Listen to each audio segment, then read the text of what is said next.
Hello student, my self Poonam Kumawat और हम पढ़ रहे हैं क्लास 12th की यूनिट क्या थी, रिप्रोडक्शन। ठीक है, इस यूनिट के अंदर हमने फर्स्ट चैप्टर स्टार्ट कर रखा था, वो क्या था, रिप्रोडक्शन इन ऑर्गेनिजम्स।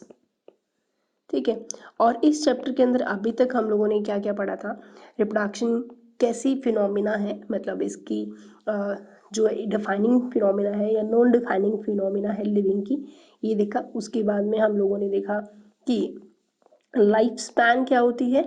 ठीक है, उसके बाद में लाइफ स्टेजेस, स्पान की स्टेजेस देखी। देन मीनिंग देखा हमने किसका, रिप्रोडक्शन का। उसके बाद में हम लोगों ने रिप्रोडक्शन का पर्पस देखा। ठीक है, इतनी चीज़ें देखने के बाद में हम लोग पहुंचे थे टाइप ऑफ रिप्रोडक्शन पे, राइट।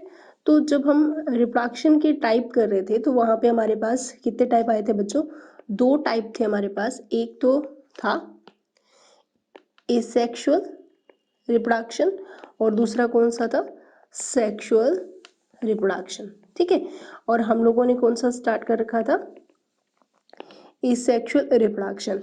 अब एसेक्सुअल रिप्रोडक्शन की अगर हम बात करें तो हमें क्या देखने को मिल रहा था इस रिप्रोडक्शन के अंदर, ये कौन सी कंडीशन थी, यूनी पेरेंटल कंडीशन थी। ठीक है, और इसके साथ साथ इसके अंदर ना तो हमें फर्टिलाइजेशन देखने को मिल रहा था, ना ही क्या बन रहे थे, गैमीट थे, ना ही इसमें फर्टिलाइजेशन देखने को मिल रहा था, और ना ही इसके अंदर कोई भी जाइगोट फॉर्म हो रहा था, यानी कि कोई वेरिएशन, एवोल्यूशन कुछ भी नहीं आ रहा था। ओवरऑल यहाँ पे जो ऑफस्प्रिंग्स बन रहे थे वो हम किस नाम से जान रहे थे, वो हम बोल रहे थे क्लोन्स होते हैं। क्या होते हैं, क्लोन्स। ठीक है, तो इस तरीके से हम बढ़ रहे थे। फिर हम लोगों ने एसेक्सुअल रिप्रोडक्शन के मेथड्स हम लोगों ने स्टार्ट किए थे। अगर मेथड्स या आप बोल सकते हो टाइप्स की बात करें तो इन टाइप्स के अंदर हम लोगों ने कुछ टाइप्स थे जो हम लोग देख चुके थे। पहला जो टाइप था वो कौन सा था, फीजन। ठीक है, और फिजन हम लोगों ने देखा था कि जब पेरेंट है वो दो और दो से ज़्यादा अगर ऑफस्प्रिंग्स बनाता है तो उसको हम क्या बोलते हैं, फिजन बोला जाता है। यानी कि इसके अंदर पेरेंट बॉडी जो होती है वो डिवाइड होती है दो या दो से ज़्यादा ऑफस्प्रिंग्स के अंदर। तो अगर दो हो रही है तो ऐसे को हम क्या बोल रहे थे, बाइनरी फिजन। ठीक है, और अगर दो से ज़्यादा हो रहा है तो उसको हम क्या बोल रहे थे, मल्टीपल फिजन, राइट। ये पीछे की क्लास का जस्ट एक रिकॉर्डिंग है। आज हम देखेंगे इन दोनों के बीच में क्या डिफरेंस है। एक तो इन दोनों के बीच में डिफरेंस क्या है, और दूसरा हम लोगों ने मेथड पढ़ा था और वो कौन सा मेथड था, बडिंग। ठीक है, तो अभी हम देखते हैं difference between a multiple fission and binary fission. ठीक है, तो अब हमारे पास डिफरेंस रहता है किस किस के बीच में, binary fission, okay, and next हम देखेंगे मल्टीपल फिजन के अंदर। ठीक है, तो यहाँ पे इनके डिफरेंस पे क्वेश्चन भी आया हुआ है। तो अगर हम डिफरेंस की बात करें तो पहला जो डिफरेंस हमारे सामने आता है, यहाँ पे क्या होगा, जो बाइनरी कंडीशन होती है उसके अंदर दो डॉटर सेल्स बनती है। कितनी सेल्स बनेंगी, फॉर्म्स टू डॉटर सेल्स। जबकि यहाँ पे अगर हम देखें तो फॉर्म्स मैनी डॉटर सेल्स। ठीक है, इसके अंदर बहुत सारी डॉटर सेल्स बनती है। सेकेंड, अगर हम इसमें डिफरेंस देखें तो इसके अंदर जो ये डिवाइड होता है तो डिवाइड ओनली वंस, जबकि इसके अंदर डिफरेंस में देखें तो इसके अंदर डिवीजन जो होता है वो मैनी टाइम होता है, बहुत बार डिवीजन होता है अनफेवरेबल कंडीशन में। यहाँ पे अगर हम देखें तो जो ये फिनोमिना है बाइनरी फिजन, वो कौन सी कंडीशन में होती है, take place in favourable condition. ठीक है, फेवरेबल कंडीशन के अंदर होती है, ओके। और अगर हम मल्टीपल फिजन की बात करें तो यहाँ पे अनफेवरेबल कंडीशन रहती है, अनफेवरेबल कंडीशन में ये फिनोमिना कंप्लीट होता है। अमीबा के अंदर हम लोगों ने देखा था एंसेस्ट्रेशन बोला जा रहा था। इसके अलावा और डिफरेंस देखें तो यहाँ पे प्रोटेक्टिंग कवरिंग नहीं बनती, क्योंकि ये फेवरेबल कंडीशन में हो रही है तो यहाँ पे प्रोटेक्टिव कवरिंग की हमें ज़रूरत नहीं है, तो नॉट प्रेजेंट। ठीक है। जबकि यहाँ अगर आप देखोगे तो हमें यहाँ पे प्रोटेक्टिव कवरिंग देखने को मिलती है, और उस प्रोटेक्टिव कवरिंग को क्या बोलते हैं बच्चों? सिस्ट बोला जाता है। ठीक है, तो यहाँ पे प्रोटेक्टिंग कवरिंग प्रेजेंट होती है, जिसको हम किस नाम से जानते हैं? सिस्ट के नाम से जानते हैं। ठीक है, इसके अलावा और डिफरेंस अगर हम देखें तो हमें यहाँ देखने को मिल रहा था कि बाइनरी फिजन के अंदर जो एक्सिस रहती है डिवीजन की, वो कैन बी ट्रांसवर्स भी हो सकती है, ट्रांसवर्स भी हो सकती है, और लॉन्गिट्यूडिनल भी हो सकती है, या फिर इर्रेगुलर भी हो सकती है। ठीक है, जबकि यहाँ पे अगर हम देखें तो यहाँ पे कोई भी एक्सिस नहीं होती इस तरह की, नो एग्जैक्ट एक्सिस, क्योंकि यहाँ पे तो नॉर्मली लगातार डिवीजन होता रहता है, तो यहाँ पे कोई भी एक पर्टिकुलर एक्सिस हमें देखने को नहीं मिलती। ठीक है, एग्जाम्पल की अगर हम बात करें तो हमारे पास एग्जाम्पल यहाँ पे क्या रहता है? यहाँ पे तो हम लोगों ने एग्जाम्पल देखा था अमीबा का, प्लाज्मोडियम का, सॉरी अमीबा का, या फिर आप बाइनरी फिजन के अंदर तो और भी एग्जाम्पल ले सकते हो, जैसे कि यूग्लिना था,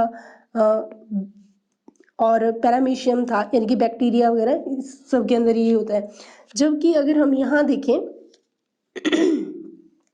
कौन सा जो हमारा रहता है मल्टीपल फिजन, तो मल्टीपल फिजन के अंदर हमारे पास एग्जाम्पल जो रहता है वो किसका था? प्लाज्मोडियम। ठीक है, एग्जाम्पल क्या रहेगा? प्लाज्मोडियम भी था, और यहाँ पे मैं अमीबा भी बता रही हूँ, क्योंकि अमीबा के अंदर भी ये कंडीशन देखने को मिल रही थी, क्योंकि अमीबा जब अनफेवरेबल कंडीशन में होता है तो क्या एंसेस्टेशन करता है। ठीक है, तो इस तरह के हमारे पास ये थे डिफरेंस किस किस के बीच में? मल्टीपल और बाइनरी फ्यूजन के बीच में। ठीक है, उसके बाद में हम लोग जो डिफरेंस देख रहे हैं वो देखेंगे किस किस के बीच में। नेक्स्ट जो हमारा डिफरेंस आता है वो आता है कि हम लोगों ने पढ़ा था फ्यूजन के और बडिंग दो मेथड थे, तो अब हम देखते हैं डिफरेंस बिटवीन फ्यूजन वर्सेस हम लोग देखेंगे बडिंग। ठीक है, तो अगर हम इन दोनों के बीच में डिफरेंस देखें तो हमारे पास क्या क्या डिफरेंस आते हैं, वो जब भी आप बोर्ड में डिफरेंस लिखो तो कुछ इस तरीके से इसको मेंशन करना हमेशा, ताकि आपकी कॉपी थोड़ी इफेक्टिव लगे। तो यहाँ पे जो डिवीजन होता है फ्यूजन के दौरान इक्वल सेल डिवाइड करती है, राइट, और जबकि बडिंग के अंदर अगर हम देखें तो यहाँ पे अनइक्वल सेल डिवीजन होता है। ठीक, दूसरा अगर हम डिफरेंस यहाँ देखें तो यहाँ पे कोई भी डिफरेंस जनरेट नहीं होता किसके इसके बीच में, ना तो पेरेंट हमें पता चलता, यानी कि ना तो हमें क्या पता चल रहा है यहाँ पे पेरेंट कौन सा है, एंड यहाँ पे जो डॉटर बन रही है वो कौन सी है, क्लियर नहीं हो पाता। जबकि यहाँ अगर आप देखोगे तो यहाँ पे इजीली ये डिफ्रेंशिएट हो रहा था हमसे कि इसमें डॉटर कौन सी है, डिफ्रेंशिएट होता है पेरेंट एंड डॉटर। कैसे पता चल रहा था? अगर आपको याद हो, पेरेंट क्या होता है? लार्ज होता है कंपैरेटिव टू डॉटर, और ये क्या होती है? स्मॉल होती है। ठीक है, नेक्स्ट थर्ड डिफरेंस पे हम अगर आए तो थर्ड डिफरेंस हमारे पास क्या आता है कि जो फ्यूजन की फिनोमिना है ये प्रेजेंट ओनली यूनिसेलुलर। ये डिफरेंस बहुत इंपॉर्टेंट है कि फ्यूजन हमेशा यूनिसेलुलर में होता है, जबकि बडिंग की फिनोमिना होती है वो यूनिसेलुलर में भी होती है और प्लस मल्टी सेलुलर में भी होती है, राइट। किस किस के बीच में हमें देखने को मिल रही है? दोनों के बीच में। यूनिसेलुलर का एग्जांपल हमें याद है ईस्ट था, और मल्टी सेलुलर का एग्जांपल हमारे लिए क्या था? हाइड्रा। ठीक है, इसके बाद में हम डिफरेंस देखें इसके अंदर तो फोर्थ डिफरेंस हमारे पास आता है वो कौन सा है? रिजल्ट क्या बनता है? अगर रिजल्ट की बात करें तो फ्यूजन के दौरान दो डॉटर सेल्स बनती है, दो डॉटर सेल्स बनती है। जबकि यहाँ अगर हम देखें तो रिजल्ट की बात करें तो यहाँ रिजल्ट के अंदर एक तो क्या बनती है? पेरेंट सेल बनती है, और यहाँ पे एक क्या बनती है? एक पेरेंट सेल होती है और एक ही क्या होती है? डॉटर सेल प्रेजेंट होती है। ठीक है, और नेक्स्ट हमारा डिफरेंस है इसके अंदर कि जो ये फिनोमिना है फ्यूजन, वो किस तरीके की है? एक नेचुरल प्रोसेस है। कौन सी प्रोसेस है? एक नेचुरल प्रोसेस है। जबकि जो बडिंग है उसको हम आर्टिफिशियली भी इंड्यूस कर सकते हैं, कैन बी इंड्यूस्ड आर्टिफिशियली। ठीक है। और एग्जाम्पल की अगर हम बात करें तो हमारे पास एग्जाम्पल यहाँ पे कौन कौन से रहेंगे, अगर इसके एग्जाम्पल देखें तो यहाँ पे अमीबा आ जाएगा, ठीक है, पैरामीशियम, ठीक है, एक्सेट्रा। और यहाँ पे हमने एग्जाम्पल देखा ही था अभी, हीस्ट है, हाइड्रा है, तो इस तरीके के हमें एग्जाम्पल देखने को मिलते हैं। तो बच्चों ये थे हमारे फ्यूजन और बडिंग के बीच में डिफरेंस। हमने दोनों डिफरेंस देख लिए हैं, मल्टीपल फ्यूजन में भी डिफरेंस देख लिया और बाइनरी फ्यूजन में भी देख लिया। अब हम नेक्स्ट आते हैं, यहाँ पे जो हमारा नेक्स्ट पॉइंट है, क्योंकि हम टाइप देख रहे थे, टाइप ऑफ एसेक्सुअल रिप्रोडक्शन, ठीक है। और इन टाइप्स के अंदर हम लोगों ने दो टाइप देख चुके हैं, एक तो कौन सा देख चुके हैं, फ्यूजन हो गया हमारा, और दूसरा हमारा कौन सा हो गया था, बडिंग, ठीक है। और आज हम तीसरा इसका जो टाइप है वो स्टार्ट कर रहे हैं। तो थर्ड टाइप जो है वो यहाँ पे क्या रहेगा इसका, फ्रेगमेंटेशन, ठीक है। नेक्स्ट हमारे पास जो मेथड है वो क्या है, फ्रेगमेंटेशन। क्या होता है फ्रेगमेंटेशन की अगर हम बात करें तो देखो, फ्रेगमेंटेशन के अंदर हमारे पास कुछ पॉइंट्स हैं कि फ्रेगमेंटेशन की जो फिनोमिना होती है ना बच्चों, ये हमेशा किस में रहती है, मल्टी सेलुलर ऑर्गेनिज्म में रहती है। पहली चीज तो ये क्लियर करो, ठीक है।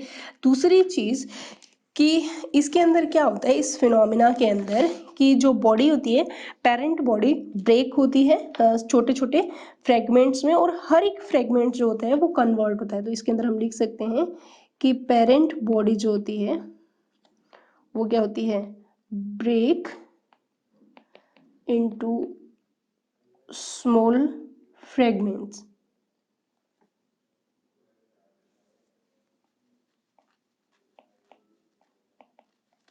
ठीक है। एंड ईच फ्रेगमेंट जो होता है वो ग्रो करता है इनटू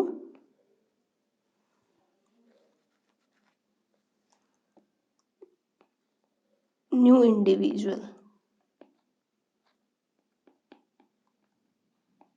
ठीक है, grow and convert into new individual. Example से समझते हैं, तो यहाँ पे एग्जाम्पल लेते हैं हम, स्पाइरोगारा एक फिलामेंटस एल्गी है। एग्जाम्पल मैं ले रही हूँ यहाँ पे एक फिलामेंटस क्या है, एल्गी है। और एग्जाम्पल क्या रहता है फिलामेंटस एल्गी का, स्पाइरोगायरा, ठीक है, जो थ्रेड लाइक होती है, स्पाइरोगायरा, ठीक है। ये क्वेश्चन आपके आया हुआ है, 11th क्लास की बात चल रही है, देखो फिर से 11th का क्वेश्चन आ गया। ये कैसी एल्गी होती है, ग्रीन एल्गी है ये, ठीक है। और बिल्कुल थ्रेड लाइक होती है, बिल्कुल धागे जैसी होती है। तो अगर हम इसकी स्ट्रक्चर की बात करें तो ये हमें कुछ इस तरीके से बिल्कुल स्ट्रक्चर वाइज ऐसे दिखाई देती है, कुछ इस तरीके से ये हमारे सामने आती है, बिल्कुल पतली सी और थ्रेड लाइक फिलामेंटस एल्गी का एग्जाम्पल काफ़ी बार पूछा गया है, ठीक है। और अगर हम इस फिलामेंटस एल्गी को कट कर देते हैं छोटे छोटे इन स्मॉल फ्रेगमेंट्स में, तो मान लीजिए एक फ्रेगमेंट ये हुआ, एक फ्रेगमेंट ये है, और एक फ्रेगमेंट ये है। तो यहाँ पे एक चीज़ नोट करना आप, इसके अंदर हर एक फ्रेगमेंट आगे ग्रो करके किस में कन्वर्ट हो जाएगा, एक नए इंडिविजुअल में। तो यहाँ पे ईच फ्रेगमेंट क्या करता है, ग्रो करता है और किस में कन्वर्ट हो जाता है, न्यू इंडिविजुअल में, ठीक है। तो यहाँ पे इस तरह के फिनोमिना में देखने को मिलती है, ठीक। तो यहाँ पे और अगर हम देखें तो अगर जो ये फ्रेगमेंटेशन के फिनोमिना जो है वो फ्यूजन की जैसी ही हमें देखने को मिलती है, लेकिन डिफरेंस हमें यहाँ क्या देखने को मिलता है, वो कुछ इस तरीके से हमें देखने को मिलता है, क्योंकि यहाँ पे ये मैंने पहले ही बता दिया कि ये किस में हो रही है, मल्टी सेलुलर ऑर्गेनिज्म में होती है। ऐसा माना जाता है कि जो fragmentation just like a fusion, but difference in a fusion क्या आएगा कि ये यूनिसेलुलर प्रोसेस है, जबकि फ्रेगमेंटेशन जो है वो किस तरीके की फिनोमिना रहती है बच्चों, ये रहती है मल्टी सेलुलर फिनोमिना है, ठीक है। तो ये हमारे पास क्या आता है, फ्रेगमेंटेशन, ठीक। अब इसके बाद में अगर हम देखें फ्रेगमेंटेशन के बाद तो हमारे पास नेक्स्ट मेथड आता है, वो कौन सा है? फोर्थ मेथड अगर हम देखें वो रहता है बच्चों रीजनरेशन। ठीक है, अब रीजनरेशन किस तरीके का फिनोमिना है अगर हम इसकी बात करें तो रीजनरेशन है वो कुछ ही ऑर्गेनिज्म के अंदर ये जो फिनोमिना है वो प्रेजेंट होती है। तो हम बोल सकते हैं कि कुछ ऐसे ऑर्गेनिज्म होते हैं जिनके पास पावर होती है और आप बोल सकते हो capacity to regenerate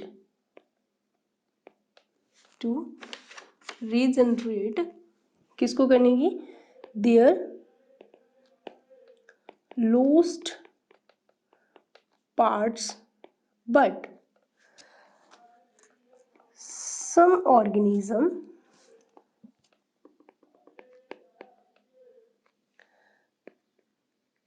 each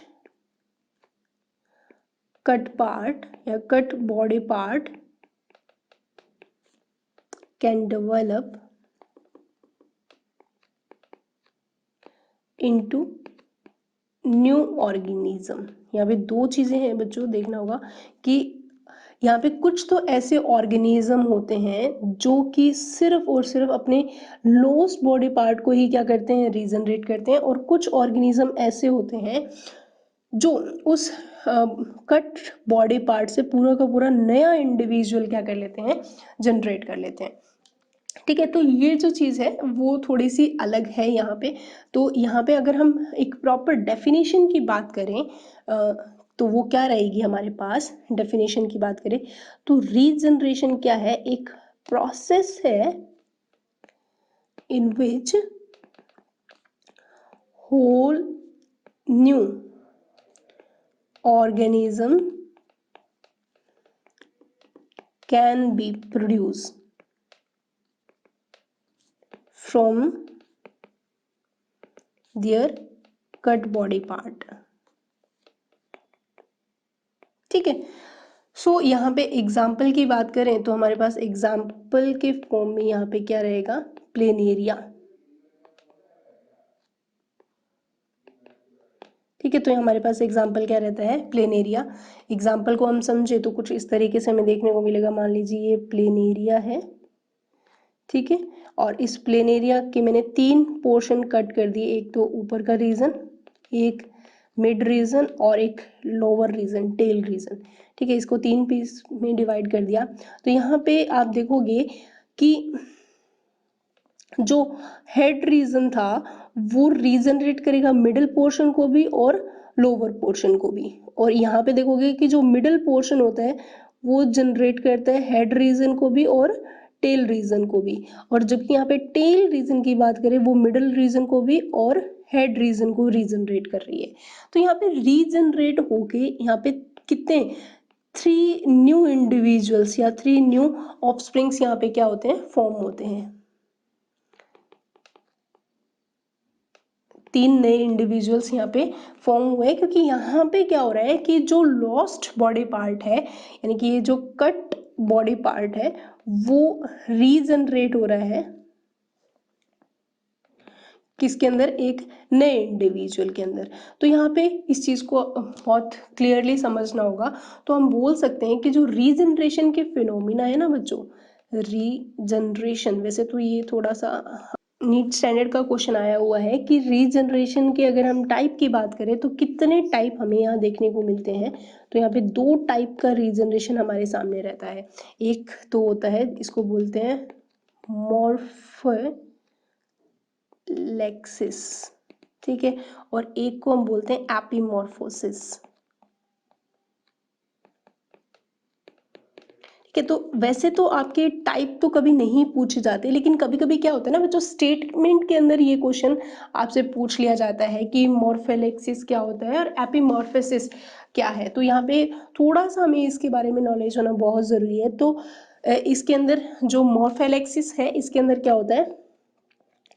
formation होता है of the whole body of an organism from a small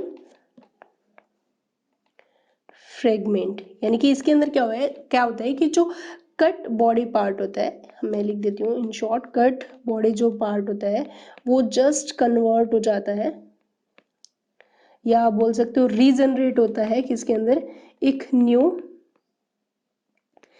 individual के अंदर। ठीक है, तो ये फिनोमिना, अगर नया इंडिविजुअल बन रहा है तो हम क्या बोलते हैं, ये कौन से फिनोमिना आ गए हमारी, मॉर्फोलेक्सिस। ठीक है, तो यहाँ पे एग्जाम्पल हमारा क्या रहेगा, यहाँ पे एग्जाम्पल प्लेन एरिया, क्योंकि प्लेन एरिया जो है इसके पास सबसे ज़्यादा रीजनरेशन की क्या होती है, कैपेसिटी होता है, और ये एक अकेला है कि इसका हर एक बॉडी पार्ट एक नए इंडिविजुअल में क्या होता है बच्चों, कन्वर्ट हो जाता है। जबकि अगर हम एपिमॉर्फोसिस के अंदर देखें तो यहाँ पे क्या होता है, यहाँ पे द रिप्लेसमेंट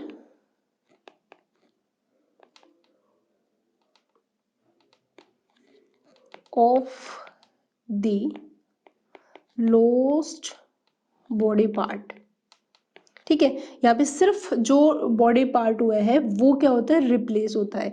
तो यहाँ पे एग्जांपल से आपको समझ में आएगा, एक एग्जांपल देखें तो यहाँ पे एग्जांपल जैसे कि ब्रोकन टेल है ऑफ ए वॉल लिजर्ड, ठीक है, या स्टार फिश की आर्म है। ठीक है, मान लीजिए यहाँ पे ये स्टार फिश है हमारे पास, ठीक है, और इसकी ये एक आर्म क्या हो गई, एक कट हो गई है, तो सिर्फ ये आर्म क्या होती है, जनरेट होती है, न्यू होती है। तो यहाँ पे जो कट पार्ट होता है वही जो क्या होता है, रीजनरेट होता है, इससे नया इंडिविजुअल नहीं बनता। ठीक है, तो ये हमारे क्या थे, रीजनरेशन के टाइप थे। तो इस तरीके से हमने रीजनरेशन की फिनोमिना भी क्लियर कर ली। ठीक है, कुछ ये थी, और एक हमने क्या देखा है, फ्रेगमेंटेशन। तो यहाँ पे थोड़ा सा कंफ्यूजन आ रहा है बच्चों को, देखो क्या कि भाई फ्रेगमेंटेशन में भी क्या हो रहा था कि एक जो कट पार्ट था वो किस में कन्वर्ट हो गया, यानी कि जो कट पार्ट थे वो किस में कन्वर्ट हो रहे थे, न्यू इंडिविजुअल में।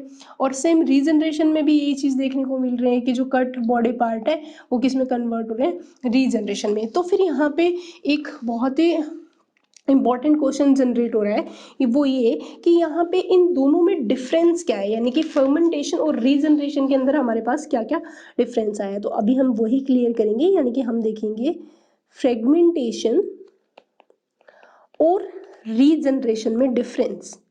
और किस में डिफरेंस देख रहे हैं, रीजनरेशन में डिफरेंस। देखो जो बेसिकली डिफरेंस जो हमारे सामने आता है ना, बड़ा डिफरेंस, वो तो ये होता है कि भाई फ्रेगमेंटेशन के अंदर तो हर एक बॉडी पार्ट क्या होता है, नए इंडिविजुअल में कन्वर्ट होता है, ठीक है, ग्रो करता है। लेकिन रीजनरेशन के अंदर ऐसा ज़रूरी नहीं है।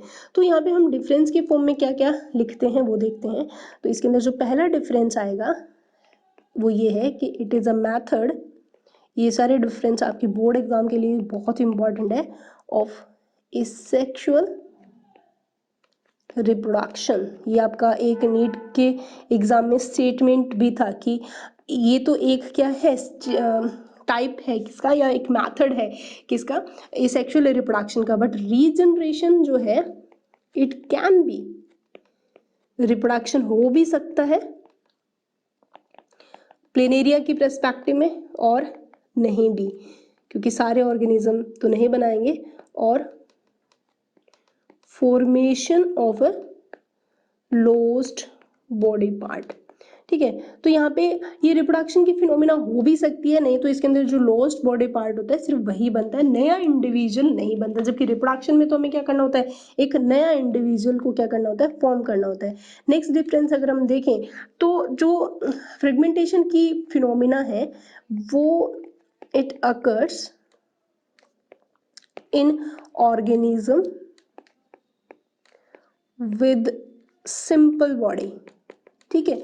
अगर 11th में आपने वर्टिब्रेट और इनवर्टिब्रेट टर्म पढ़ी है तो हम बोल सकते हैं कि जो फ्रेगमेंटेशन की जो फिनोमिना है वो हमें ओवरऑल बहुत ही सिंपल ऑर्गेनिजम्स में देखने को मिलती है, या हम बोल सकते हैं कि इनवर्टिब्रेट्स की अगर बात करें एनिमल के रिस्पेक्ट में तो वहाँ देखने को मिलती है। जबकि अगर हम रीजनरेशन की बात करें तो ये हमें कहाँ देखने को मिल रही है, रीजनरेशन की जो फिनोमिना है वो हमें जो ऑर्गेनिजम्स होते हैं और उनके अंदर बहुत ही कॉम्प्लेक्स बॉडी सिस्टम प्रेजेंट है, यानी कि organism with complex body organisation.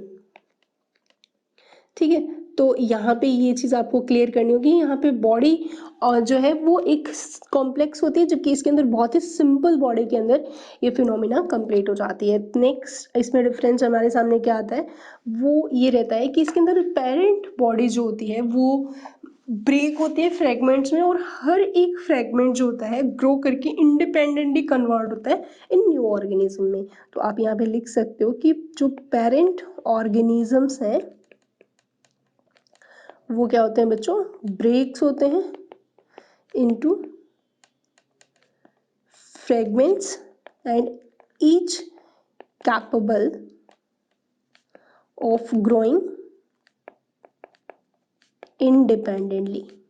ठीक है, तो इस चीज को याद रखना आप, independently into new organism.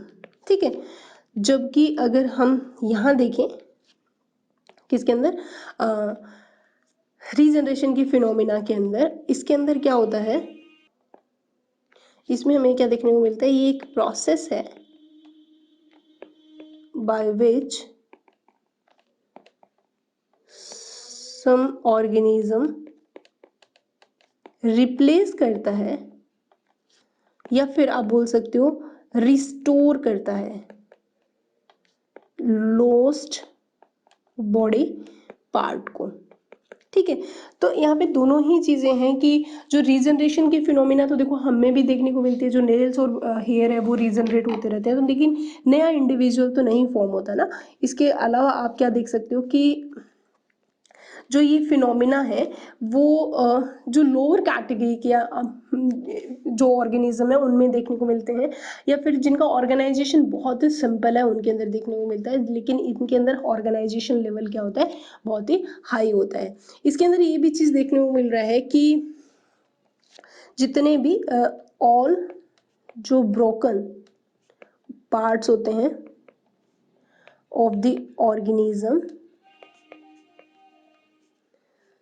develop into a new individual, new organisms। ठीक है, जबकि यहाँ अगर आप देखोगे तो यहाँ पे ऐसा नहीं होता, सारे के सारे जो ब्रोकन पार्ट है वो कन्वर्ट नहीं होते, do not develop into a new organisms. ठीक है, तो ये हमारे पास कुछ इंपॉर्टेंट डिफरेंस थे। और अगर हम एग्जाम्पल की बात करें तो हमारे पास एग्जाम्पल यहाँ पे क्या रहती है, एल्गी एग्जाम्पल है, कौन से हमने फिलामेंटस एल्गी का एग्जाम्पल देखा था, और एग्जाम्पल यहाँ पे रहते हैं फ्लैट वर्म्स रहते हैं। ठीक है, स्पॉन्ज यहाँ पे आएगा, और अगर इसके एग्जाम्पल करें तो यहाँ पे हमारे पास सी स्टार देखने को मिलता है।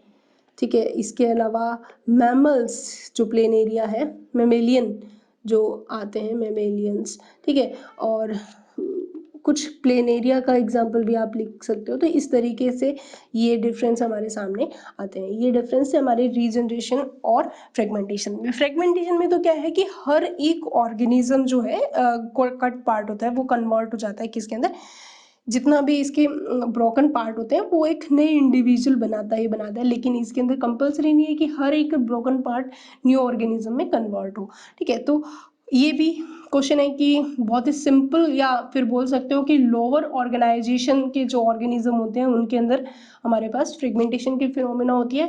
जिनका हायर ऑर्गेनाइजेशन है या कॉम्प्लेक्स ऑर्गेनाइजेशन है तो उनमें कौन सी फिनोमिना होती है, रीजनरेशन की फिनोमिना होती है।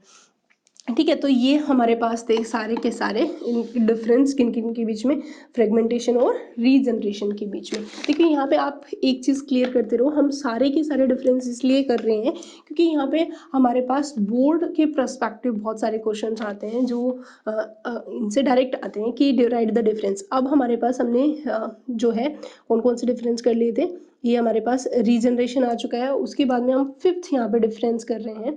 वो फिफ्थ जो है टाइप हम एसेक्सुअल रिप्रोडक्शन का देख रहे हैं, वो कौन सा है, स्पोर फॉर्मेशन।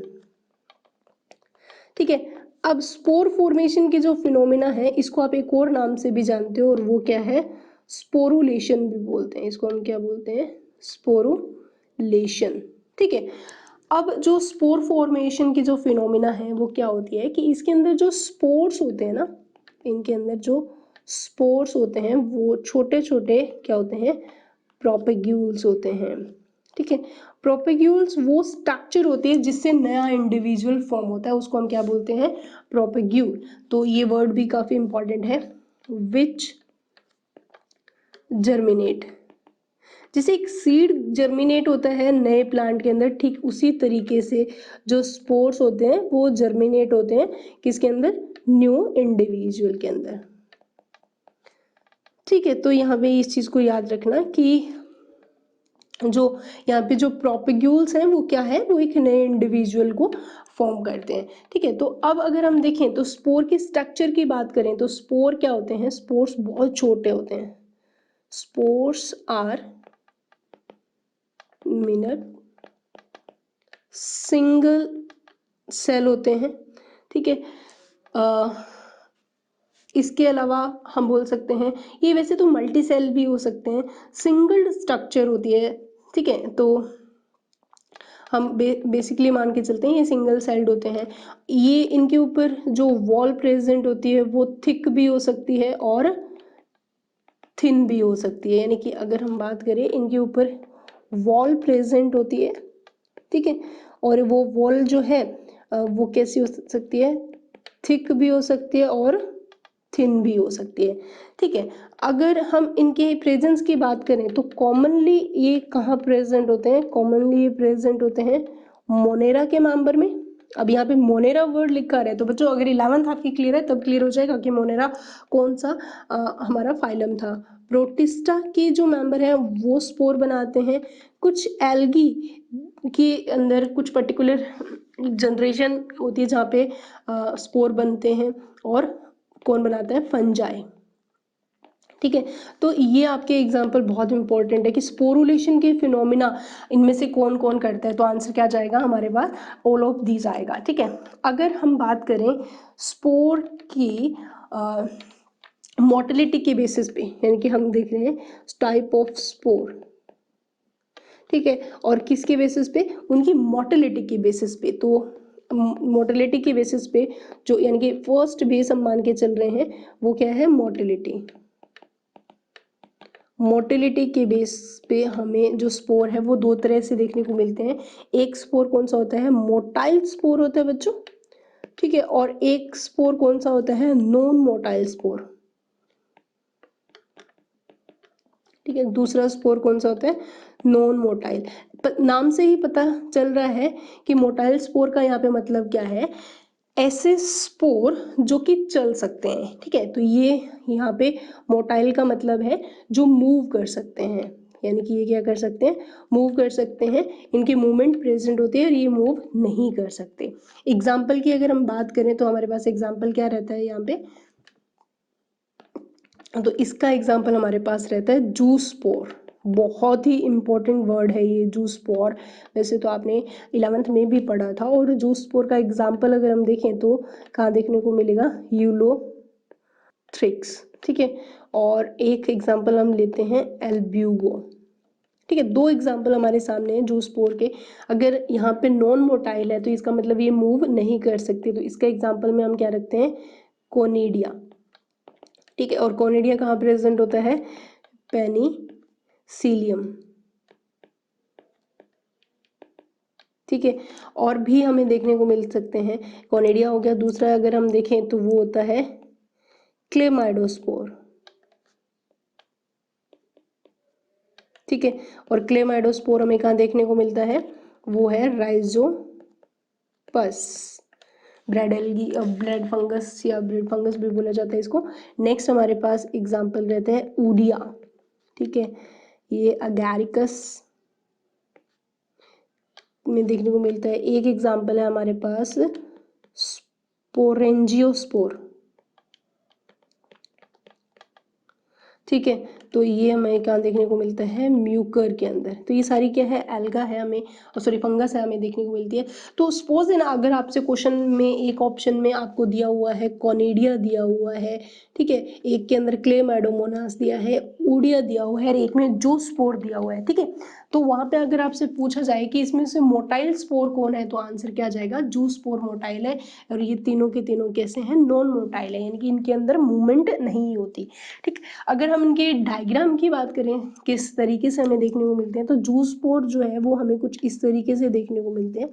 ऐसे हमारे सामने जूस्पोर प्रेजेंट होते हैं, क्योंकि इनके पास क्या प्रेजेंट है, फ्लेजिला प्रेजेंट होती है। ये क्या है, फ्लेजिला, जिनकी हेल्प से ये क्या कर सकते हैं, मूव कर सकते हैं। और स्पोर जिस सैक लाइक स्ट्रक्चर में बनते हैं ना बच्चों, उसको हम क्या बोलते हैं, स्पोरेंजियम वर्ड यूज किया जाता है। तो ये भी बहुत इंपॉर्टेंट क्वेश्चन है कि स्पोर्स जो है वो कहाँ बनते हैं, स्पोरेंजियम के अंदर बनते हैं। तो इसको हम क्या बोलते हैं, स्पोरेंजियो, स्पोरेंजिया, ये क्या है हमारी स्पोरेंजियम, ठीक है। तो जहाँ पे स्पोर बनती है, स्पोरेंजिया वर्ड हम प्लूरल कंडीशन में लगाते हैं, और जहाँ पे ये बनते हैं तो वो क्या होते हैं, स्पोरेंजिया, ठीक है। और अगर हम कोनिडिया की बात करें तो कोनिडिया हमें कुछ इस तरीके से देखने को मिलती है।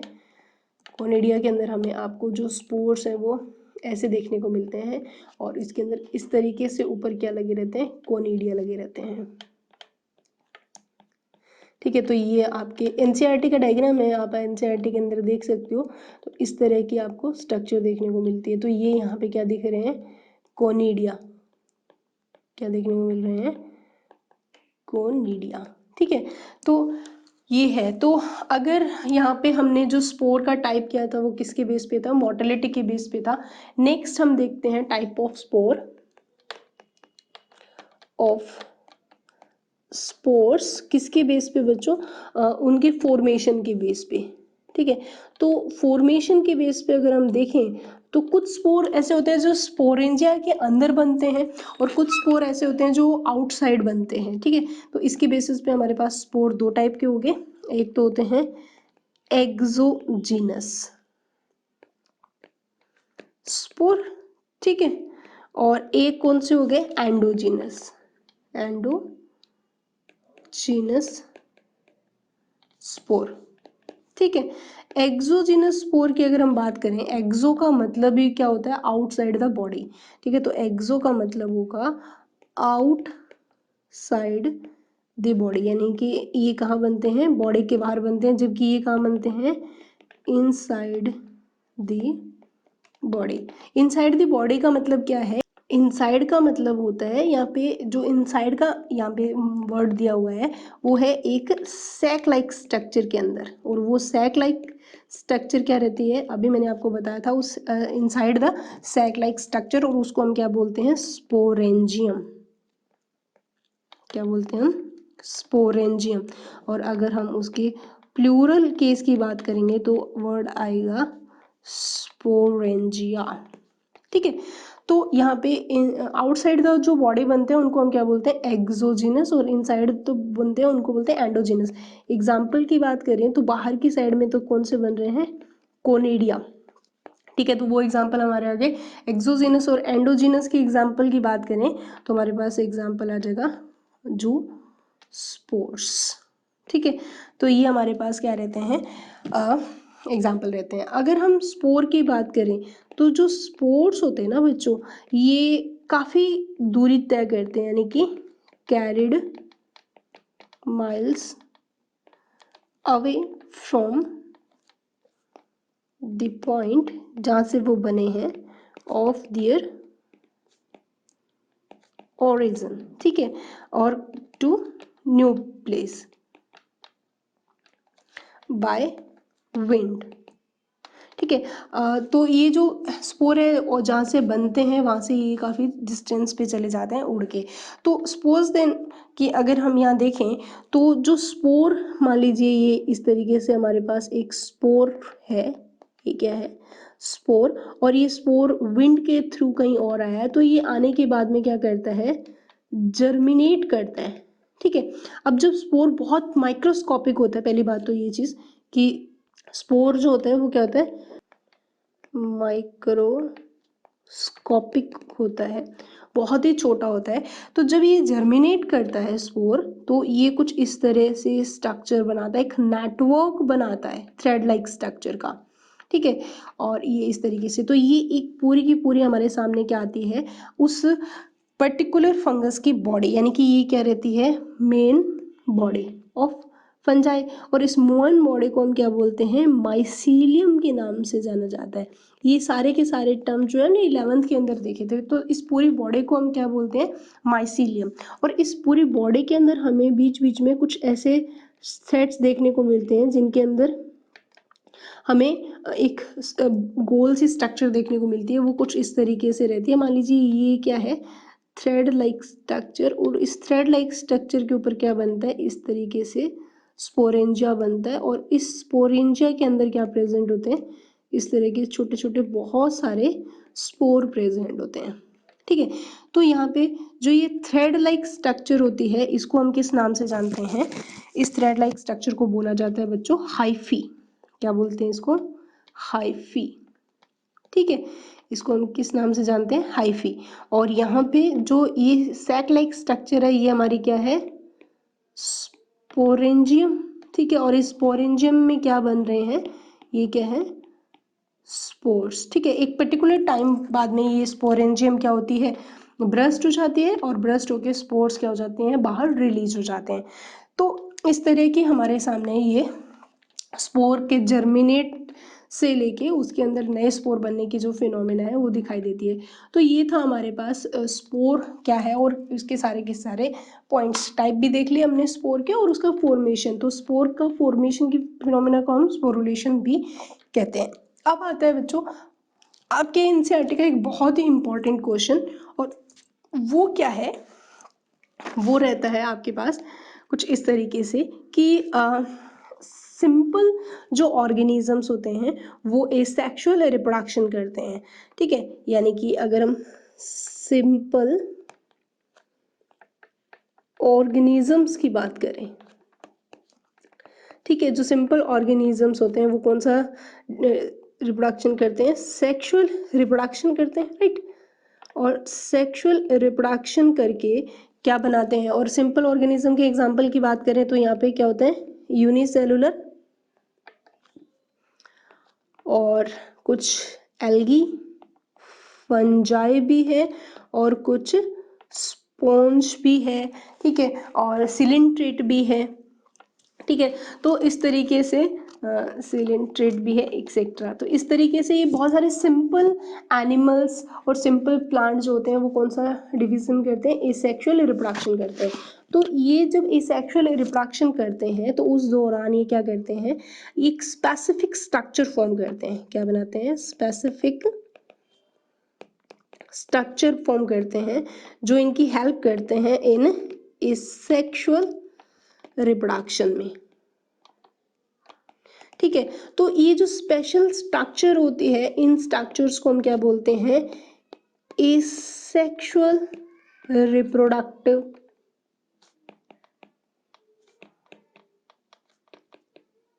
स्ट्रक्चर। तो ये बहुत ही इंपॉर्टेंट क्वेश्चन आ गया, एसेक्सुअल रिप्रोडक्टिव स्ट्रक्चर कौन कौन सी है। तो ये आपके एनसीईआरटी का क्वेश्चन है। तो आपसे डायरेक्ट क्वेश्चन आता है, explain the asexual reproductive structures. तो ये एसेक्सुअल रिप्रोडक्टिव स्ट्रक्चर कौन कौन सी है वो देखें। तो वो कुछ इस तरीके से हमारे सामने आती है, ये सारी की सारी क्या है, एसेक्सुअल रिप्रोडक्टिव स्ट्रक्चर्स हैं जो आपके एनसीईआरटी के अंदर गिवन की गई है बच्चों। तो यहाँ पे ये जो स्ट्रक्चर आपको देखने को मिल रही है, तो इस स्ट्रक्चर को हम क्या बोलते हैं, इनको हम किस नाम से जानते हैं, ये जो रहती है वो क्या होते हैं, जू स्पोर्स होते हैं। इनको हम क्या बोलते हैं, जू स्पोर्स। तो एक सेक्सुअल रिप्रोडक्टिव स्ट्रक्चर कौन सी होगी, जू स्पोर्स, ठीक है। जू स्पोर्स के बाद में ये हमारे किस में देखने को मिलती है, एल्ब्यूगो या यूलोथ्रिक्स, क्लेमाडोमोनास, इनके अंदर हमें देखने को मिलती है। इसके अलावा अगर हम देखें कि ये सेकंड स्ट्रक्चर है, और वो सेकंड स्ट्रक्चर क्या रहती है बच्चों, कोनिडिया, ठीक है। और कोनिडिया किस में प्रेजेंट होती है, कोनिडिया प्रेजेंट होती है पेनी सीलियम में, ठीक है। तो ये चीज़ आपको क्लियर हो गई। इसके अलावा अगर हम देखें कि अगर जूस्पोर की बात करें तो जूस्पोर कहाँ प्रेजेंट होता है, ये अलग अलग स्ट्रक्चर्स में देखने को मिलता है। ये हमें क्लेमाइडोमोनास में, आपके एनसीईआरटी में लिखा हुआ है क्लेमाइडोमोनास, ठीक है। और ये मोटाइल स्ट्रक्चर होती है, ये हमें पता है। जूस्पोर कैसी स्ट्रक्चर थी, ये मोटाइल स्ट्रक्चर है, ठीक। माइक्रोस्कोपिक होती है और ये मोटिलिटी शो करती है, क्योंकि इसके अंदर ये क्या प्रेजेंट होते हैं, फ्लैजिला प्रेजेंट होते हैं, ये पहले भी बताया गया है। इसके अलावा ये हमारे सामने तीसरी स्ट्रक्चर ये देखने को मिलती है, जो थर्ड स्ट्रक्चर है हमारे सामने, वो क्या है, बड। ये हमें क्या देखने को मिल रही है, बड। ये तीसरी स्ट्रक्चर है, ये क्या है, हाइड्रा। और हाइड्रा के अंदर ये जो आउट ग्रोथ बन रही है, या एक स्मॉल प्रोजेक्शन बोल सकते हो, या इसको आप क्या बोल सकते हो, स्मॉल प्रोजेक्शन, इसको हम किस नाम से जानते हैं, बड। ये हमें देखने को मिल रहा है। तो जो फोर्थ सेक्सुअल रिप्रोडक्टिव स्ट्रक्चर हमारे पास क्या रहती है, वो रहती है बड। और कहाँ प्रेजेंट होती है, हाइड्रा के अंदर। और जो नेक्स्ट हमारे पास स्ट्रक्चर है वो ये है, और ये क्या है, फोर्थ में हमारे पास ये आती है जेम्यूल। ये क्या है, जेम्यूल। और जेम्यूल बच्चों कहाँ प्रेजेंट होता है, जेम्यूल हमारे पास रहता है किसके अंदर, स्पॉन्ज में। अगर याद हो तो कौन सा स्पॉन्ज था, स्पॉन्जिला, जो कि फ्रेश वाटर में रहता है, ठीक है। तो यहाँ पे हमारे पास ये आ गई सारी की सारी स्ट्रक्चर्स, ठीक है। तो अगर हम देखें जो एसेक्सुअल रिप्रोडक्टिव स्ट्रक्चर, ये बहुत बहुत इंपॉर्टेंट क्वेश्चन आता है कि explain the asexual reproductive structure. In fact ये नीट का भी क्वेश्चन रहा हुआ है, और उन्होंने यहाँ पे जूस्पोर दे दिया ऑप्शन में, कोनेडिया दे दिया, बर्ड दे दिया, और एक ऑप्शन दे दिया ऑल ऑफ दिस। तो इसमें पूछा कौन सा रिप्रोडक्टिव स्ट्रक्चर है, तो यहाँ पे जेम्यूल और बर्ड और जूस्पोर, ये सारे के सारे हमारे कौन से स्ट्रक्चर है, एसेक्सुअल रिप्रोडक्टिव स्ट्रक्चर है। It's a very very very important topic, जिसके अंदर आपसे डायरेक्ट क्वेश्चन आ सकता है कि एसेक्सुअल रिप्रोडक्टिव स्ट्रक्चर्स को बताओ।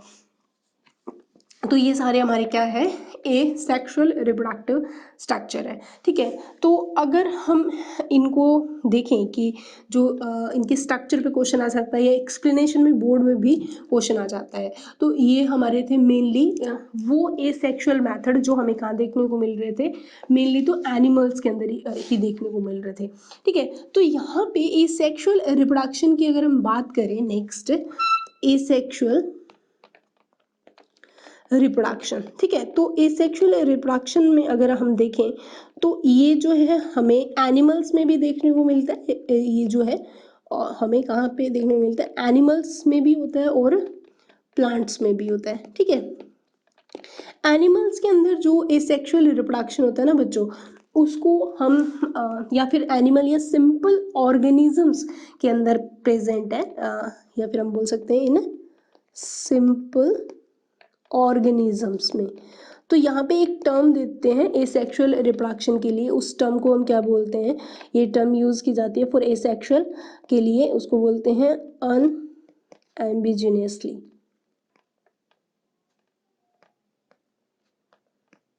ठीक है। अनएम्बिजिनियसली स्ट्रक्चर बोला जाता है, जबकि प्लांट के लिए जो टर्म है वो क्या हो जाएगी, चेंज हो जाएगी। यहाँ पे प्लांट के अंदर अगर रिप्रोडक्शन की फिनोमिना होती है तो हम वर्ड यूज करते हैं यहाँ पे, वो कौन सा है, वेजिटेटिव प्रोपगेशन, वेजिटेटिव प्रोपगेशन या वेजिटेटिव प्रोपग्यूल्स, ठीक है। तो अब हमने जो एसेक्सुअल रिप्रोडक्शन के सारे मेथड्स देख लिए हैं, अब हम क्या पढ़ने वाले हैं, वेजिटेटिव प्रोपग्यूल्स, या फिर आप इसको एक और नाम से भी जान सकते हो, वो है वेजिटेटिव प्रोपगेशन। तो अब हम स्टार्ट कर रहे हैं क्या, वेजिटेटिव प्रोपगेशन, ठीक है। वेजिटेटिव प्रोपगेशन के अंदर एक चीज़ आप समझो कि वेजिटेटिव प्रोपगेशन के लिए क्वेश्चन आता है कि क्या ये एक सेक्सुअल मेथड है, यानी कि, तो ये आप बोल सकते हो it is a type of asexual reproduction. बिल्कुल इसका आंसर ये जाएगा कि ये क्या है, एक टाइप है जो किस में प्रेजेंट होता है, वो सिर्फ हमें क्या देखने को मिल रहा है, प्लांट्स के अंदर हमें देखने को मिल रहा है। यहाँ पे प्लांट्स की मैंने पहले भी बात की, तो यहाँ पे वेजिटेटिव प्लांट के लिए वर्ड होता है फ्लावरिंग प्लांट के लिए, ये चीज़ मेंशन कर लेना, क्योंकि मैंने यहाँ पे सिंपल ऑर्गेनिज्म रख दिया। तो जो सिंपल एल्गा है तो उनके अंदर तो टर्म अलग रहेगी, लेकिन जो फ्लावरिंग प्लांट के अंदर सेक्सुअल रिप्रोडक्शन हो रहा है तो वहाँ पे हम वेजिटेटिव प्रोपेगेल्स वर्ड यूज करते हैं। ठीक है, नेक्स्ट क्वेश्चन एक ये भी आता है कि जो टर्म क्लोन है वो भी वेजिटेटिव प्रोपेगेशन के दौरान जो ऑफस्प्रिंग्स बनाएगी, तो बिल्कुल बनाती है। कि जैसे कि क्वेश्चन ये पूछा गया है कि is the term clone capable to the offspring formed by vegetative propagation, तो आंसर हमारा क्या जाएगा, यस आंसर आएगा, विल बी यस। ठीक है, सो जो टर्म क्लोन है वो एप्लीकेबल होगी जो ऑफस्प्रिंग वेजिटेटिव, यानी कि इस वेजिटेटिव प्रोपेगेशन के दौरान जो ऑफस्प्रिंग बनेंगे, ठीक है, उन ऑफस्प्रिंग को आप क्या बोल सकते हो, ऑल्सो कॉल्ड क्लोन। ठीक है, तो ये it's a very important question. दूसरी चीज़ कि जो वेजिटेटिव प्रोपेगेशन की फिनोमिना है, मैंने आपको पहले भी बता दिया था कि ये जो फिनोमिना है वो बेसिकली हमें कहाँ देखने को मिलती है, ये कॉमनली प्रेजेंट होती है इन फ्लावरिंग प्लांट्स के अंदर। कहाँ प्रेजेंट होती है बच्चों, फ्लावरिंग प्लांट्स के अंदर प्रेजेंट होती है। ठीक है, क्योंकि लोअर जो प्लांट होते हैं उनके अंदर बाइनरी फ्यूजन हो सकता है, बडिंग हो सकती है और फ्रेगमेंटेशन हो सकता है। तो मैं यहाँ पे मेंशन करके लिख देती हूँ, नोट डाल के लिख देती हूँ कि यहाँ पे ये फ्लावरिंग प्लांट के लिए ही हम कौन सा वर्ड यूज करेंगे, वेजिटेटिव प्रोपेगेशन। ठीक है, तो जबकि इन लोअर प्लांट की अगर हम बात करें, लोअर प्लांट्स के अंदर क्या होगा, बाइनरी फ्यूजन हो सकता है, ठीक है, बडिंग हो सकती है, ठीक है, या आप बोल सकते हो फ्रेगमेंटेशन हो सकता है, एक्सेट्रा। तो ये चीजें हमारी किसके लिए रहेंगी, लोअर प्लांट्स के लिए रहेंगी। लेकिन अगर हम फ्लावरिंग प्लांट की बात करेंगे तो वर्ड हमारा क्या जाएगा, वेजिटेटिव प्रोपेगेशन जाएगा। ठीक है, तो अब हम देखते हैं कि वेजिटेटिव प्रोपेगेशन का फिनोमिना होता क्या है।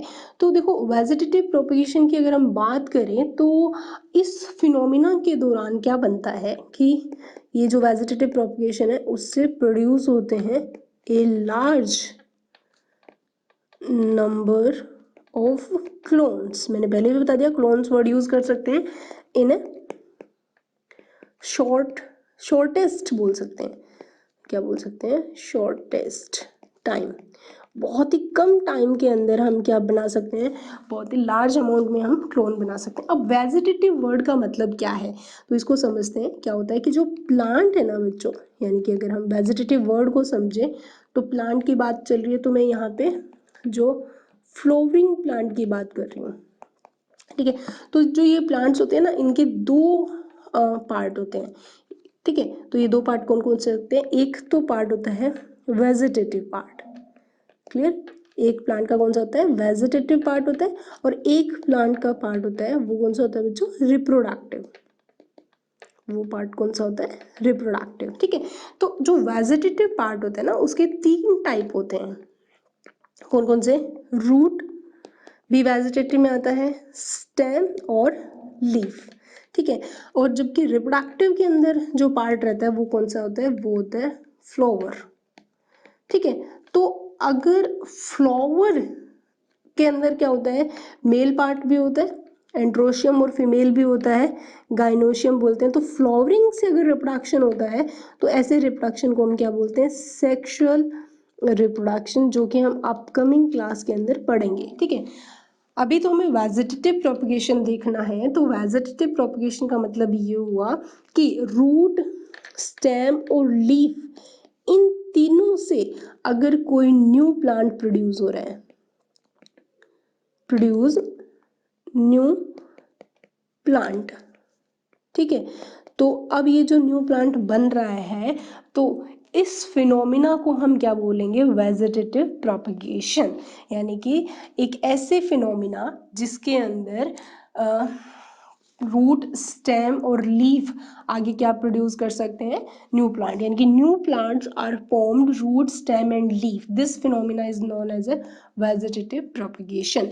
तो यहाँ पे हम देखते हैं वेजिटेटिव प्रोपगेशन जो होगा वो दो टाइप का होगा, नेचुरली भी होगा और एक आर्टिफिशियली होगा। तो हम जो पहला स्टार्ट कर रहे हैं वो नेचुरली जो वेजिटेटिव प्रोपगेशन होगा वो कैसे होता है।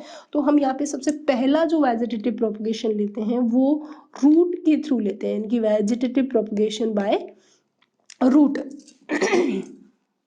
तो देखो रूट के थ्रू जो वेजिटेटिव प्रोपगेशन होता है वो कौन सा होता है, एक एग्जाम्पल रहता है हमारे पास यहाँ पे, और वो एग्जाम्पल है ट्यूबर। ठीक है, अब ये क्या रहता है, इसको हम देखें तो ये कुछ इस तरीके से हमारे सामने आता है कि जो इसको हम एक एग्जांपल से समझते हैं कि जो ट्यूबर यहाँ पे रहता है वो एक ऐसा स्टेम है जो कि अंडरग्राउंड रहता है, या फिर रूट है तो वो डेफिनेटली अंदर ही प्रेजेंट होगा। सो यहाँ पे रूट ट्यूबर के ऊपर मैं एग्जांपल से बताती हूँ। ये मान लो हमारे पास स्टेम है और स्टेम से इस तरीके से क्या बन रहे हैं, ये इस तरीके से रूट ट्यूबर्स बन रहे हैं। इस तरीके से ये हमारे पास क्या बन रहे हैं, रूट ट्यूबर्स। ठीक है, ये क्या है बच्चों, रूट ट्यूबर। ठीक है, इन रूट ट्यूबर्स के ऊपर ऐसे छोटे छोटे क्या बन रहे होते हैं, बर्ड्स बनते हैं। ठीक है, और ये जो बर्ड्स होते हैं वो जर्मिनेट होकर एक नए प्लांट का क्या करते हैं, फॉर्मेशन करते हैं। इस तरीके से ये क्या बन गया, नया प्लांट। ये नया प्लांट यहाँ पे क्या हो रहा है, जर्मिनेट हो रहा है, किसके थ्रू, बर्ड के थ्रू। तो ये हमें यहाँ पे क्या दिख रहा है, न्यू शूट फ्रॉम बर्ड। ठीक है, और ये हमारे पास क्या रहती है, बर्ड रहती है, और ये जो बर्ड है वो आगे ग्रो करके क्या बना देती है, न्यू शूट का फॉर्मेशन करती है। ठीक है, तो ये मान लो ट्यूबर है, और ये जो ट्यूबर होता है इसके अंदर फूड, ये एक स्वेलन फ्रूट है। ठीक है, और ये किसकी तरह एक्ट करती है, act as a storage structure, क्योंकि ये फूड को क्या करके रखती है, स्टोर करके रखती है। ठीक है, सो यहाँ पे ट्यूबर जो है उसके ऊपर क्या अराइज होती है, इनके ऊपर डेवलप होती है, डेवलप एडवेंशियस बर्ड। ऐसी बर्ड को हम क्या बोलते हैं, एडवेंटियस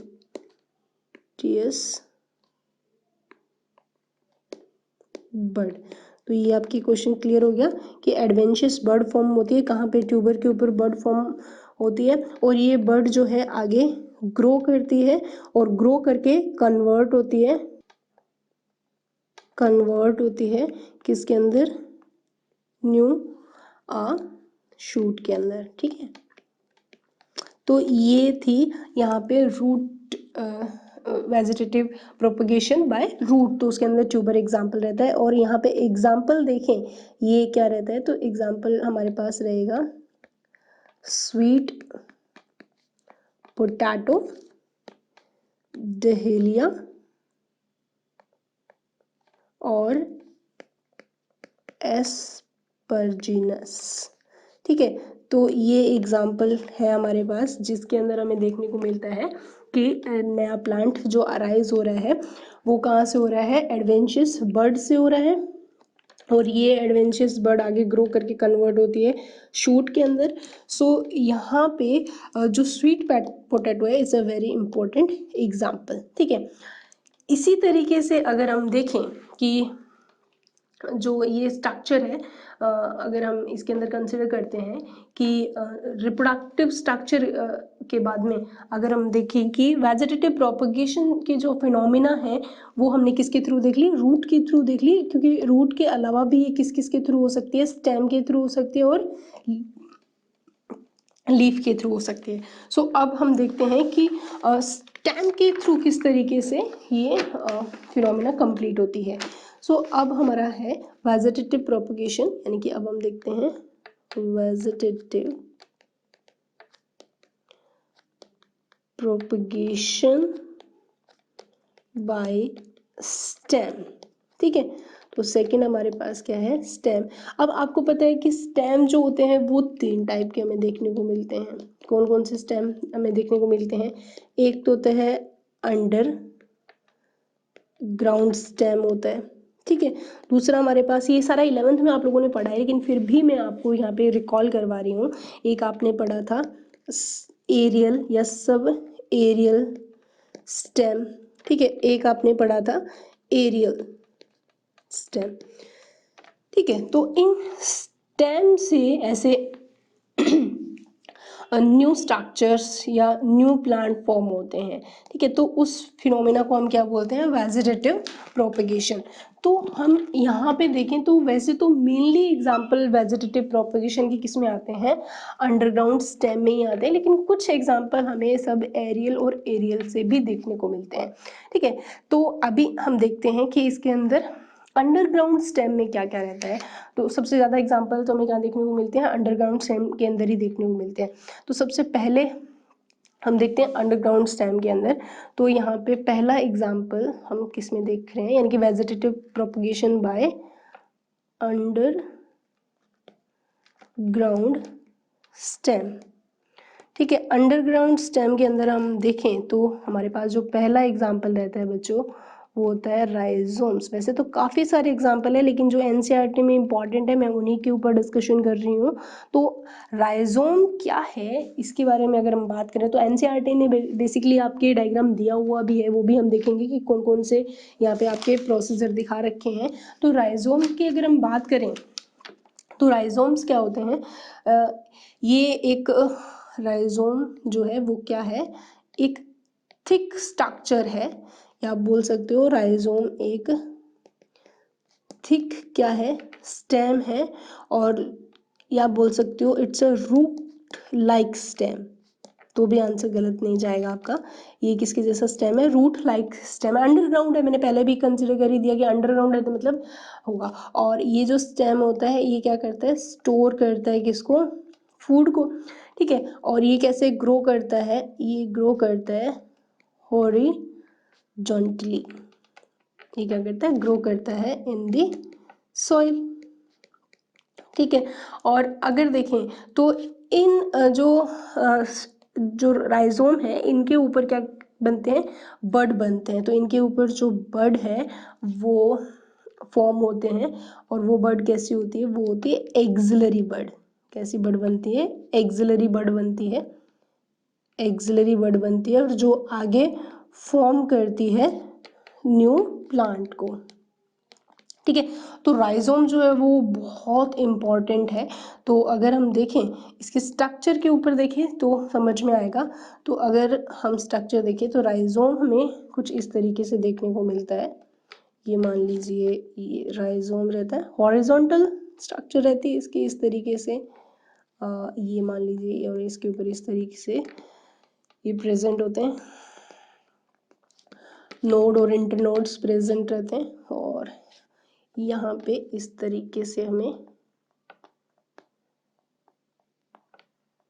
ये इनके आगे लीफ जो है सरफेस हम दिखा रहे हैं यहाँ पे, यानी कि ये हमारी क्या रहती है इतनी, ये सॉइल सरफेस है, ठीक है। तो सॉइल सरफेस ये क्या है, सॉइल सरफेस, ठीक है। अब इन सॉइल सरफेस के ऊपर जो ये राइजोम्स हैं इनके ऊपर इस तरीके से क्या बनती है, ये बड बनती है, ठीक है। और ये बड कौन सी कहलाती है, हमारी एक्सिलरी बड, ठीक है। और ये एक्सिलरी बड आगे ग्रो करती है और ग्रो करके किस में कन्वर्ट हो जाती है, न्यू प्लांट के अंदर, ठीक है। सो यहाँ पे जो ये तो यहाँ पे जो ये बीच बीच में जो हमारे पास स्ट्रक्चर देखने को मिलती है इनको हम क्या बोलते हैं, नोड रहते हैं। और ये हमारे पास जो स्ट्रक्चर है, और यहाँ पे बीच बीच में इस तरीके से रूट्स भी हमें देखने को मिलती है, और ये किसकी स्ट्रक्चर है, राइजोम की, ठीक है। तो इस तरीके से ये रहता है राइजोम। और अब आता है सबसे इम्पोर्टेंट क्वेश्चन कि एग्जाम्पल बताओ। आपके मैक्सिमम क्वेश्चन जो है राइजोम का एग्जाम्पल पे आया हुआ है, तो एग्जाम्पल ध्यान से याद करना। एग्जाम्पल में रहेगा बनाना।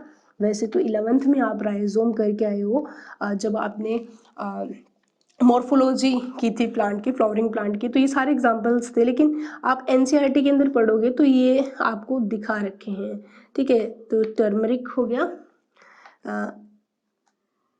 एस्पीडियम, पीडियम, और एक last example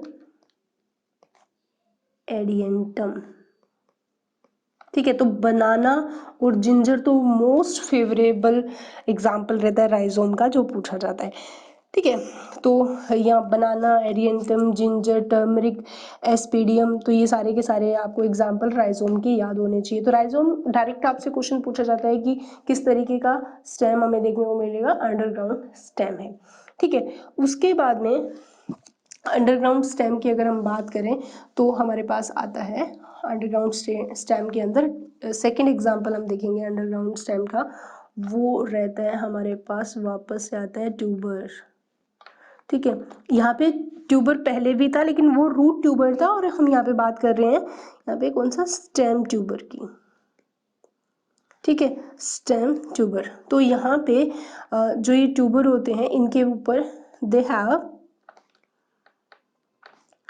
buds over their nodes, और आप यहाँ पे वर्ड यूज कर सकते हो आइज, ठीक है। जो यहाँ पे बर्ड प्रोड्यूस होता है, और ये जो बर्ड होता है वो सेम बात प्रोड्यूस करता है इसको, न्यू प्लांट को, ठीक है। जब when placed in the soil में जब हम प्लेस करेंगे तो ये बनता है।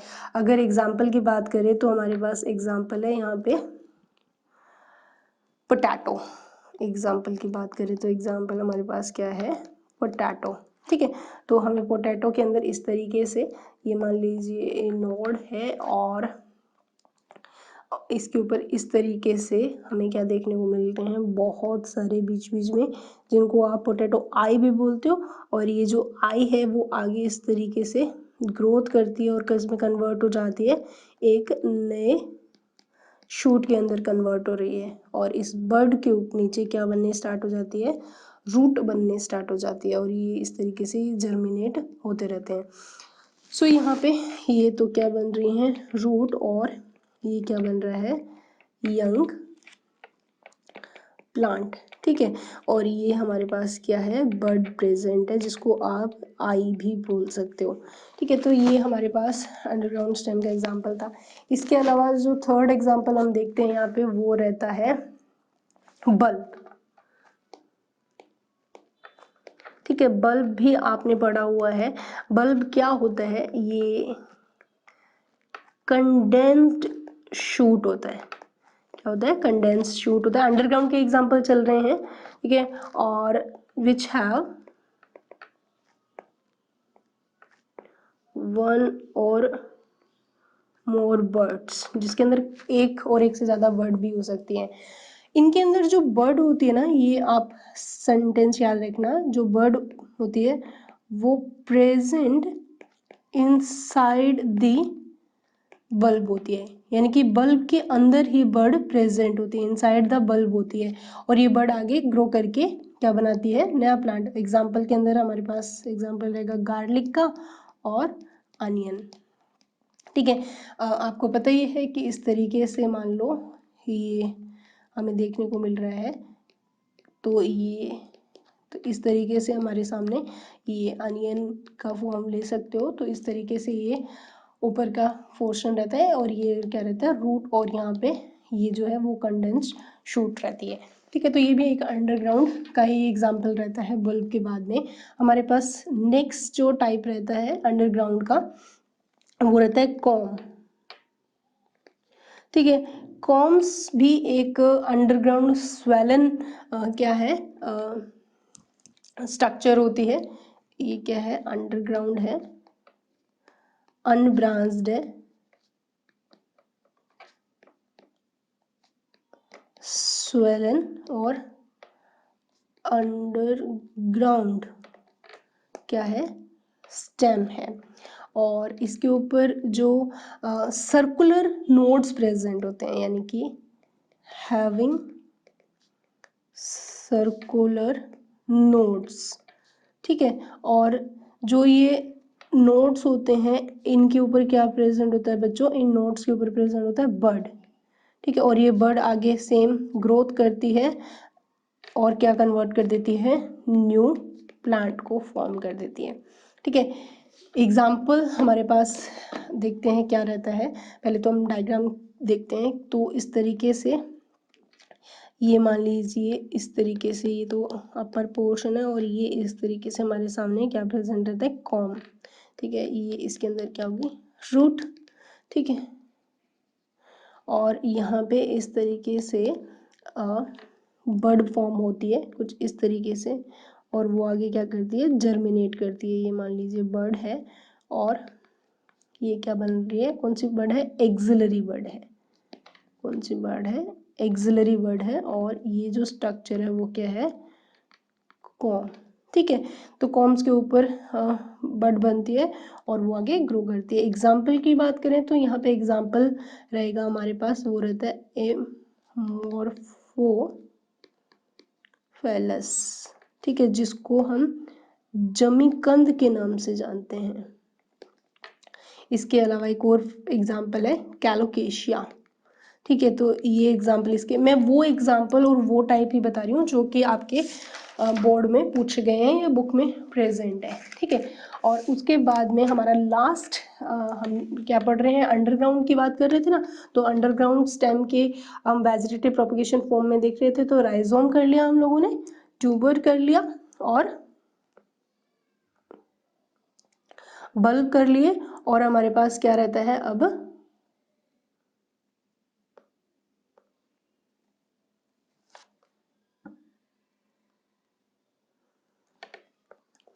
और अब हमारे पास लास्ट फॉर्म रहती है, और वो कौन सी है, फिफ्थ फॉर्म जो है हमारे पास वो है सकर, ठीक है। सकर्स भी जो हमें अंडरग्राउंड स्टेम के अंदर देखने को मिलते हैं, ठीक है।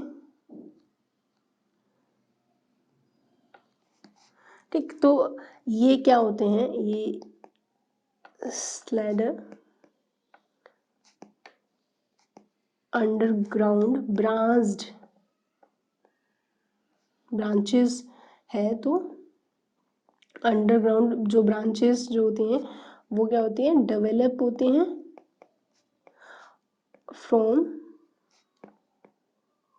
बेस ऑफ एरियल शूट, ठीक है। और वो फिर आगे ग्रो करती हैं from grow for some distance and form new aerial shoot, या बोल सकते हो न्यू प्लांट, ठीक है। और बोल सकते हो क्रॉन भी बोल सकते हो, ठीक है। एग्जाम्पल इसका क्या रहता है, एग्जाम्पल की अगर हम बात करें तो एग्जाम्पल है मिंट, पुदीना, ठीक है। कैसे अगर हम देखें तो ये कैसे देखने को मिलता है, मान लीजिए ये एरियल जो है वो ब्रांच्ड फिनोमिना है हमारे पास इस तरीके से,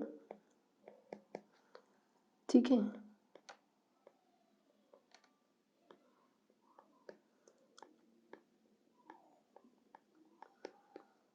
ये इस तरीके से हमारे सामने, मान लीजिए ये प्लांट है और इस प्लांट के नीचे ये एडवेंचरस रूट है, ठीक है।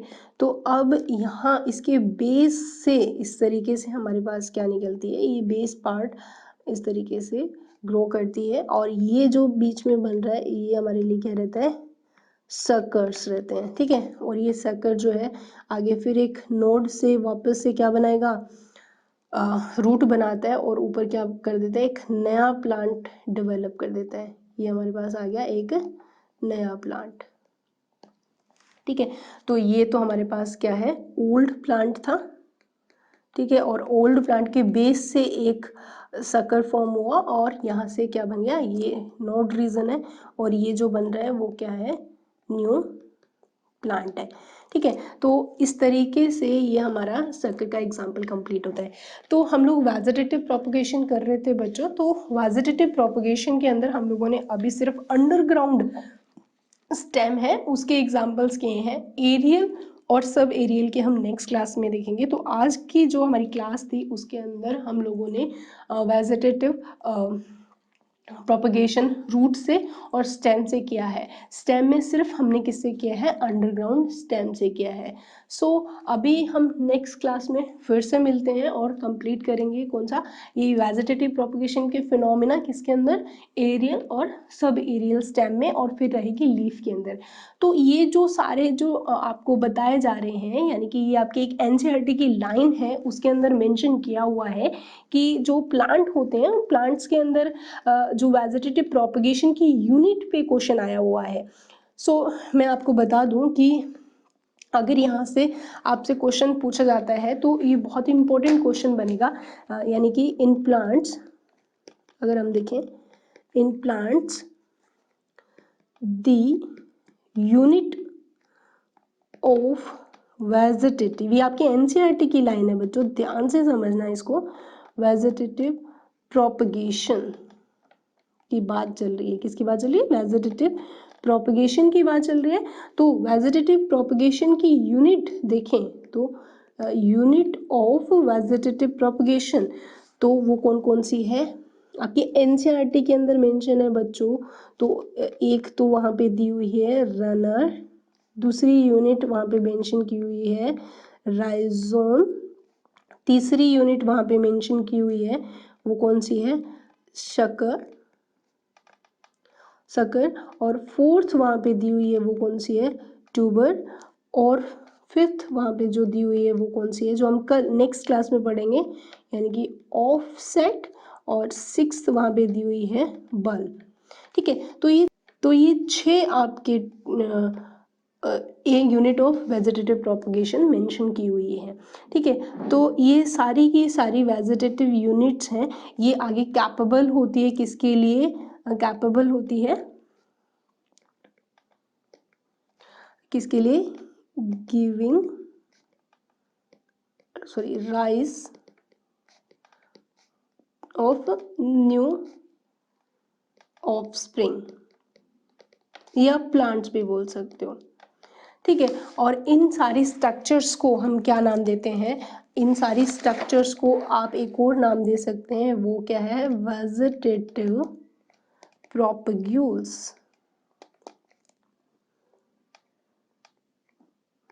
ठीक है, तो वेजिटेटिव प्रोपग्यूल्स या यूनिट्स ऑफ वेजिटेटिव प्रोपगेशन, कुछ भी क्वेश्चन आ जाए तो आपको ये करना है। इनके अंदर अभी हमारा ऑफसेट बचा हुआ है वो करेंगे, और इसके साथ ही कुछ और चीज़ें हैं वो भी हम देखेंगे।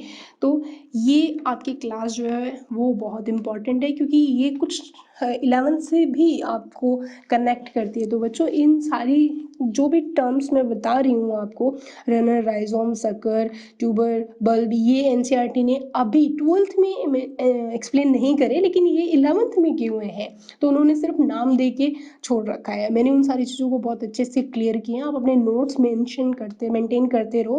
वीडियो लेक्चर के बाद आप एनसीईआरटी को जरूर पढ़ो, एंड देन आप अपने अकॉर्डिंग अपनी लैंग्वेज में नोट्स फॉर्म करो, जो आपके लिए बहुत हेल्पफुल होंगे। सो नेक्स्ट क्लास में हम फिर से मिलते हैं और फिर से वेजिटेटिव प्रोपगेशन की जो बाकी के मैथड्स रहे हैं वो हम करेंगे। सो नेक्स्ट क्लास में फिर से मिलते हैं, तब तक के लिए stay happy, keep studying, thank you.